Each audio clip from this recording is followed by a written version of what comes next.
you want to be an entrepreneur, you got to give it your all. You got to eat, sleep, breathe, legit. This thing. Like it's your baby.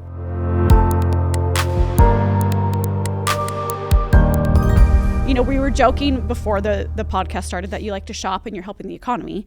But the Food Nanny brand overall, let's talk about that. We're helping a lot of other small businesses, right? I'm not going to lie. Okay, when I started in the very beginning, nobody really helped me. And I was shocked by that. Shocked. Like, I would reach out to different people because obviously somebody helping that's got a bigger account or whatever, that's going to help. Let's partner together. Hello, absolutely. You know? Yeah. And that's the best organic way to grow. And I quickly learned, wow, this is kind of a dogfight out here. And I have truly always believed that there is enough for everyone. I don't care how many food bloggers, I don't care how many people, whatever. Yes. There's enough. There is enough. And everybody brings a different, unique, special thing. And I, in my soul, believe that. Yeah. And from the very, very beginning, it was number one, I couldn't believe that really nobody wanted to help. That was eye-opening. And number two, I was like, okay, if I love something, you better believe I'm going to help that person out. And I'm going to share it. And I'm going to show the world that I love that. But I've said, I will stay true to myself. I've had gazillions of brands that have reached out because that is a way that a lot of people on social media are making money. A lot of the brands, this is advertisement. Hello, they're realizing this is better than a magazine post, whatever. It's the best way to advertise their business. Yes. Social media is the new thing. And I have said no so many times. I have said no to big money that I could have really used. Not gonna lie. Yeah. And I was like, I don't love it. I think you're great. Yeah. But I would be like, I don't love it, but you're great. You're amazing. You're gonna, but it's not my thing. It's not my vibe. And that has really paid off in the sense that these fannies, no. They have never bought one thing that they haven't loved because I love it. I'm genuinely talking about something I love. I use it. I don't want anybody to waste their money. Yeah. So when I have connected with these different brands that have organically happened, crazy, the timing of it all too, you can't believe what then happens for them. And I'm not going to lie, I get emotional about it. That's okay. Yeah. I mean, I was just trying to make a list. I've got the basket lady in France, the salt farmers, your travel agent. I'm sure you've helped him a lot. The pottery people, the lady that makes your big bowls, right? The jewelry. We have to, of course, mention the dough hook man. Yeah. I mean, he has a whole title because of you. I know. You know, he was literally closing doors in 2020. His business was almost done. The pottery dude, I mean, like, do you want to hear examples of this stuff? Yeah. The pottery dude had to lay off a bunch of people because he was so slow. We then connected. He got to bring all those workers back. I came back in. I was bawling over what they were saying. They were like, we got our jobs back because of you. And I was like, what? Then the bag lady, just as of a month ago, it doesn't matter that we're not the same religion, FYI, by the way. People like to say weird stuff that I only like people of my religion, which the things that people say. Yes, which we're going to talk like, about. We're going to talk about some of that too. But I'm like, no, I appreciate all religion and appreciate whatever. Anyway, but she is not of my same faith. She was praying a month ago. She had hit a brick wall. It's hard being an entrepreneur, people. Yes. It's very difficult. And it's very difficult every day. You have to sell. You have to make the money every single day. Okay. And she was at a low and was like, I don't know if I can keep doing this. She's been doing it for 6 years. She said she knelt down for a prayer because she was like, these stuff make me cry. This stuff makes me cry. And she's like, I don't know if I can keep going. I don't know if I can keep doing this. Like, I need a sign from you that this is like the right thing. Like, something has got to happen. Do you know that I called her that same day. And I said, hey, I've been thinking about you. I met her because she came on my France trip last year. Yes. Loved her bags. I thought about her out of the blue. You think that's a coincidence? And I said, my friend and I want to come out there.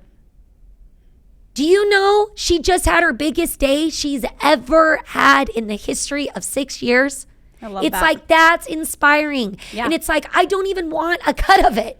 Like, I love her. I love you. I want you to succeed. Like, I'm not trying to be like, I'm the best. Look at me. But is this coming across as that? Because I'm definitely not. No. But it's like, you got that. You've got, I mean, the stories go on and on and on. The pottery girl. It does. Anyways, it blows my mind. She got to bring somebody else on this winter. They didn't have enough money to fix their car. And they were like, what are we going to do? Because of the bowl selling, she was then able to go and pay to have her car fixed. Like, this stuff is crazy. Yeah. And it's all because of, I've got incredible people that are watching, obviously, and that care. But it's like, it's staying true to yourself of, I love it. I love it. This isn't an act. This is not fake. I love it. And it's one of my greatest joys watching people succeed. Like, I thrive in it. I don't even care to make $1 of it. And that's the truth. Yeah. Well, let's love it. Well, let's talk about a little bit more, right? Women in business. You're now the CEO of your family's company. It's a whole family affair. Yeah. I mean, I've gone into your store and met your sister-in-law and your brother and all the things. Yeah. And you've got now customers across the nation. Yeah. Right? I mean, maybe even more than that. Maybe even bigger than worldwide, I'm sure. Yeah. Tell me a little bit more. I mean, I loved that you shared your experience as a child growing up. Tell me a little bit more about being a woman in business. Oh.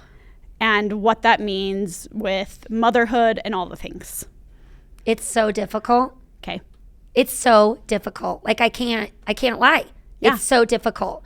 And there's just so much I want to say. There's so much I want to say. It's hard to figure out the balance of all of it. Yeah. And I haven't been perfect at it. I've tried my best. I mean, the one lucky thing about what I'm doing is that I'm already doing that at home. Like, my business is in the home.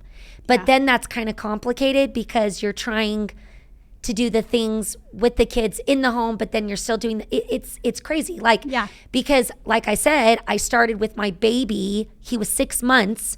My fourth child was 6 months, or no, he was like 5 months old. I never got a sitter. I never got a nanny. I never did any of those things because it was like, well, I'm working within the home. So that was a blessing and that was good. And now I've got all my kids that are in school. So now I'm able to be more at my store and try to do more things while they're in school. But the difference of what kind of job I'm doing is it never turns off. It is not a 9-to-5 job. Like, I wish I could go in and clock in and be like, okay, I'm getting my thing done while the kids are at school and then I'll go back home. But this is all day. Yeah. I'm now doing business at the store all day, meetings, dealing with the vendors, dealing with the store. Then I've got to go home and I got to cook, which I would be doing normally, but now you got to create it as content and you got to film it all. But then your kids are there and you're trying to be a mom and you're trying to, okay, how was your day? But like, it's a juggling act. And then you got to sit, you got to post all the stories, then you got to DM, then you got to, it's hard. It's hard. It's a crazy balance. And that's the thing is that most people don't understand. If you want to be an entrepreneur, you got to give it your all. You got to eat, sleep, breathe. Eat, sleep, breathe. Legit. Yeah. This thing. Like, it's your baby. I say it's your baby. And a lot of people are like, oh, I can do it. It's easy. And I'm like, no, you literally, this is your child and it never, ever stops. It never goes away. So I don't know. It's been a hard balance. Hard trying. Balance. Well, but what advice do you have for, let's say, people maybe watching this are thinking they want to start their own business? What would you say to them? Well, honestly, you got to be willing to pay the price.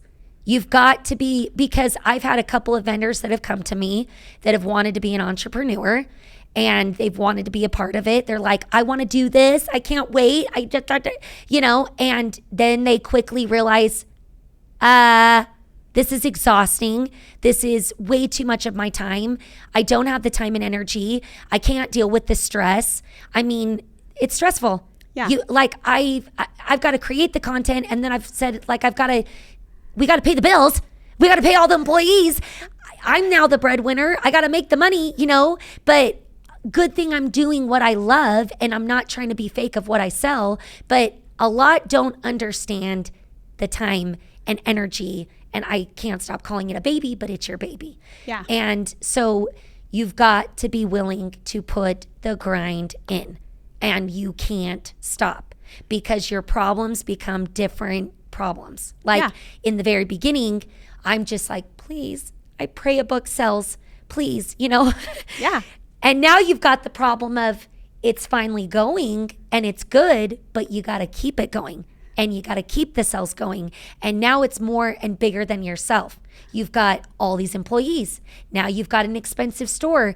Now you've got all these vendors that it's beautiful that you've helped change their life. You got to keep doing it. You got to keep changing their life. You got to keep selling that flower. So lots to take on. It's a lot. Yeah. It's a lot. So you got to love it. And if I didn't love it, if I didn't have a passion, if I didn't believe in it, there's no way I could keep doing this. Who could love and talk about a flower as much as I do? Well, but let's talk about that passion. You couldn't do it. Right? Let's talk about that passion. Because when you think about thriving organizations or entrepreneurs, right, I think you're absolutely right in the fact that it comes back to what drives them. 100%. Right? And so one thing that I remember when my mother has had the Food Nanny cookbook forever. Oh, yeah. Right? Yeah. And 100 years. Yes. Not quite that long. Just kidding. But I'll never forget when you first started, you used to end every video with "keep cooking, your family's worth it." Yeah. That was my motto. Yeah. It still is. It still is. Tell me about what that means. Okay, well, when I first started, I was like, what is going to set me apart different than my mom? And because I love my mom, and obviously I took on her message, but it was weird. I didn't want to feel like I'm just going to be my mom. I'm just going to copy my mom. I was like, what is my voice? What is what I want? And it really was all these girls that were on every fad diet talking about, no offense, but it was counting the macros and doing this. And, I'm just like, you guys, this is not normal. You can't keep this lifestyle up.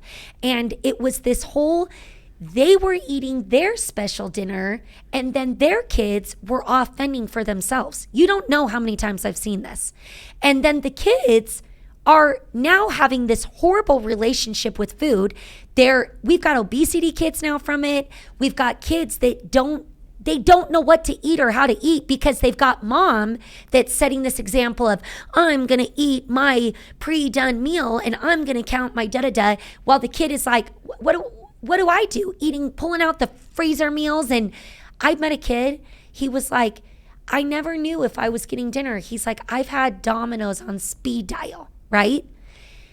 And I just was like, wow, this is mind-blowing to me. I'm like, more than ever, dinner time is lost. I'm like, this whole thing is this is out of control. Yeah. And going back to Europe does it right.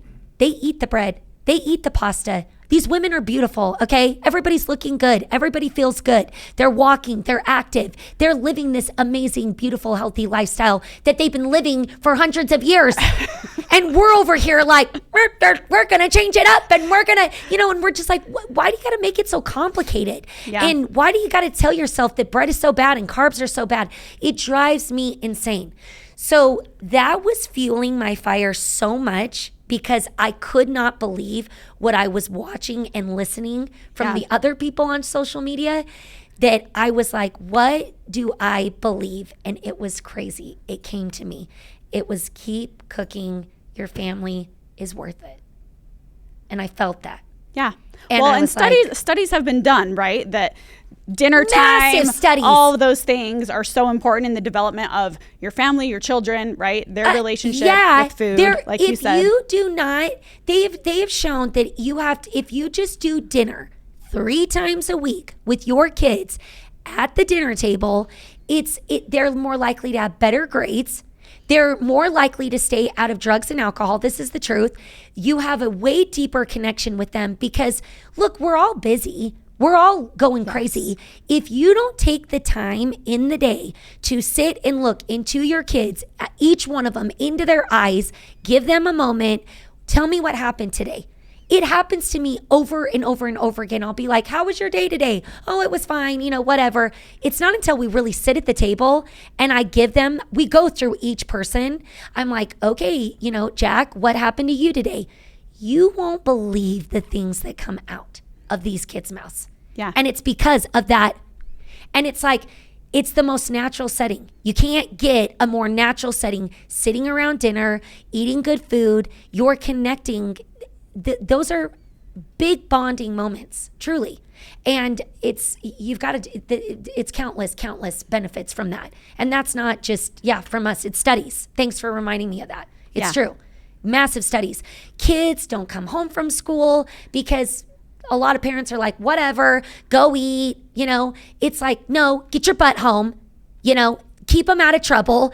You get home, eat the food, I got so many stories. Get home and eat the food. I'm getting hot and passionate about this. So, but your passion around that is what, because keeps me going. But let's talk about this for a minute, which I prepped our video team that is here. Lizzie's coming. Get ready. Her energy level is here. We have to meet it. Everyone be ready. Okay. How do you maintain that though? I thought you were going to be like, oh my, I don't know what you were going to say. No, the fact is you're amazing. Everyone feels it. We can feel it through the phone as we're watching you in the stories. Nice. But how do you maintain that energy? Everyone wants to know. Number one, I was blessed with a massive energy. Okay, my mom has it too. It's not a pill that you're taking every day. I wish. It's the Canute. Honestly, I think I'd be jersey. so freaking rich if I could bottle it up because everybody's like, bottle that freaking up. I'm like, I'd be so rich. We would be anyway. No, I have a ton of energy. It's crazy. I cannot sit. It's crazy. But I'm not going to lie, Diet Coke helps a lot. I wish I had one right now. I'm not going to lie. Well, okay. Caffeine helps a little bit, but I don't do anything else crazy with caffeine. It's and I know it's bad. I get it every day. I know. It's my one bad thing, okay? It's my one bad thing. But I'm blessed with a lot of energy and Diet Coke a little bit. But trust me, I have bad moments. I get tired. I have bad moments. There are days where I'm not going to lie. I mean, we're going on 6 years in the fall and I'm like, I don't know if I can do this. There are days where this is hard because people, the more you get out there in the public eye, I've told you this, the more you get out there, the more people want to tear you down. And you know what's sad? It's mostly women. Yes. And I'm not scared to say it right now. It's just the truth. Let's say out there's a woman entrepreneur that's maybe in her lowest of lows right now. What do you say to her? Gosh, I just hope that you're really staying true to yourself and not being that person. I hope you're being a cheerleader to the other ones as well. Because if you have this mentality that nobody else can have that, like I said, there's enough for everybody. If you're all about yourself and not wanting to do a true helping type thing, because I've been in those situations where I'm like, oh, wow, this is a friendship and we're going to help each other out and this is a great business thing. And then it's a big, fat stab in the backs or whatever. Yeah. You can't be that person. If you want to grow, you want people to support you, you want to succeed, you want all these good things, well, then you've got to be doing it yourself. Yeah. You got to be living it.